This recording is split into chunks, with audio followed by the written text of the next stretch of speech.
Salut à tous, c'est Steven et aujourd'hui dans cette nouvelle vidéo je vais vous expliquer comment réaliser le jailbreak untethered d'iOS 6.1.3 et 6.1.5 sur votre iPhone 3GS, votre iPhone 4 ou bien votre iPod Touch 4ème génération.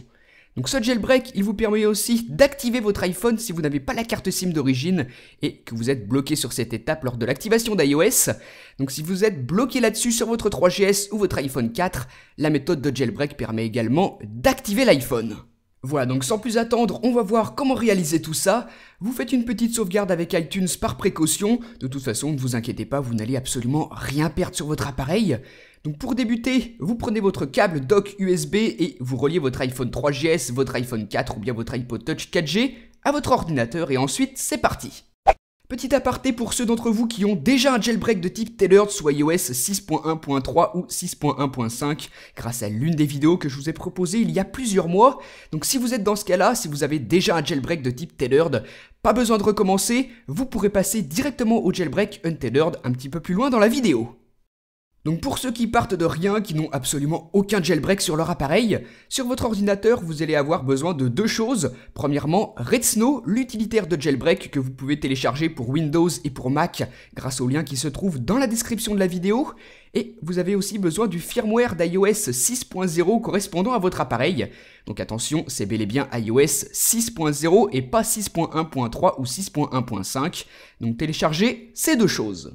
Une fois que c'est fait, vous pouvez ouvrir Redsn. Sous Windows, vous pensez bien à l'exécuter en tant qu'administrateur. Vous voyez qu'il a reconnu notre appareil branché. Vous pouvez cliquer sur Extra, puis ici sur Select IPSW. Là, sur votre ordinateur, vous allez devoir sélectionner le firmware d'iOS 6.0 correspondant à votre appareil que je vous ai dit de télécharger juste avant. Vous voyez qu'une fois que c'est fait, Redsn le reconnaît. Maintenant, on revient un petit coup en arrière en cliquant sur le bouton Back et on peut cliquer sur Jailbreak. Là, une barre de progression apparaît, elle va se remplir progressivement. Donc c'est la première procédure de jailbreak et une fois que cette barre a disparu, vous cochez bien la case Install Cydia. C'est très important de le faire. Et une fois que vous avez coché cette case, vous pouvez cliquer sur Next. Là, on nous dit qu'avant de placer notre appareil en mode DFU et de poursuivre le jailbreak, on doit d'abord l'éteindre tout simplement par précaution. Donc vous le faites, vous éteignez votre iPhone ou votre iPod Touch et maintenant on va pouvoir le placer en mode DFU.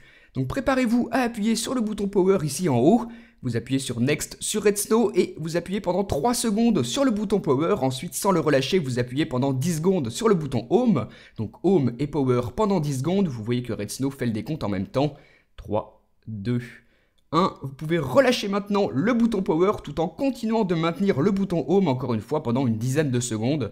Vous allez voir qu'au bout d'un certain temps, Redsn détecte notre appareil en mode DFU et poursuit le jailbreak.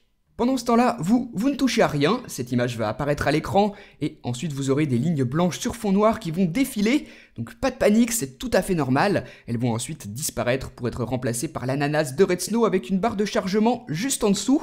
Donc une fois de plus, vous patientez pendant que la barre se charge. Vous pouvez remarquer que Redsn nous affiche un petit message qui nous indique comme quoi ce jailbreak est de type tethered. Donc c'est tout à fait normal pour l'instant, on le passera en untethered un peu plus tard. Et d'ailleurs sur votre appareil, si vous le déverrouillez, vous remarquez qu'on n'a pas encore Cydia. Donc pour le mettre, on va devoir effectuer ce que l'on appelle un boot tethered avec Redsn. Donc vous pouvez cliquer sur OK sur la petite fenêtre qui est apparue, on n'en a plus besoin. Vous cliquez aussi sur Next pour repasser au menu précédent. Et grâce à la fonction Select IPSW, vous sélectionnez de nouveau le firmware d'iOS 6.0 correspondant à votre appareil. Et vous cliquez ici sur Just Boot, où là on vous demande à nouveau d'éteindre votre appareil avant de le placer une fois de plus en mode DFU. Donc vous faites exactement la même chose que tout à l'heure, vous éteignez votre iPhone ou votre iPod Touch. Et ensuite, on le place en mode DFU, vous cliquez sur Next et vous vous préparez à appuyer ici 3 secondes sur le bouton Power. Donc c'est parti, 2, 1, 0. Vous appuyez ensuite sur le bouton Home pendant 10 secondes. Donc Home et Power pendant 10 secondes. Vous voyez que c'est exactement comme tout à l'heure.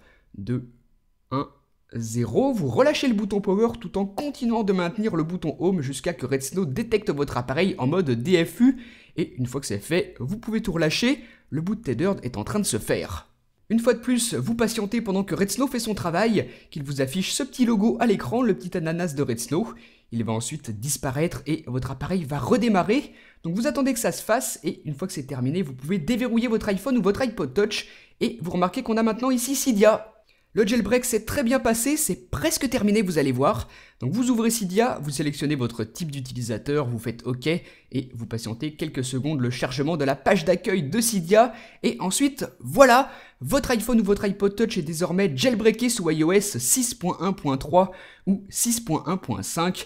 Mais il s'agit encore pour l'instant seulement d'un jailbreak de type tailored. Donc on va voir comment faire.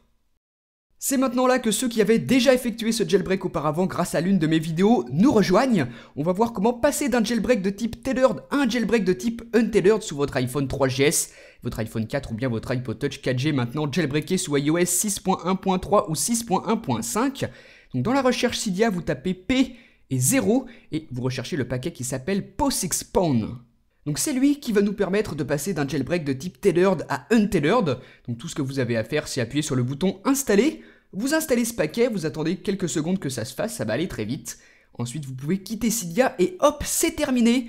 Votre iPhone ou votre iPod Touch dispose désormais d'un jailbreak de type untailored sous iOS 6.1.3 ou 6.1.5.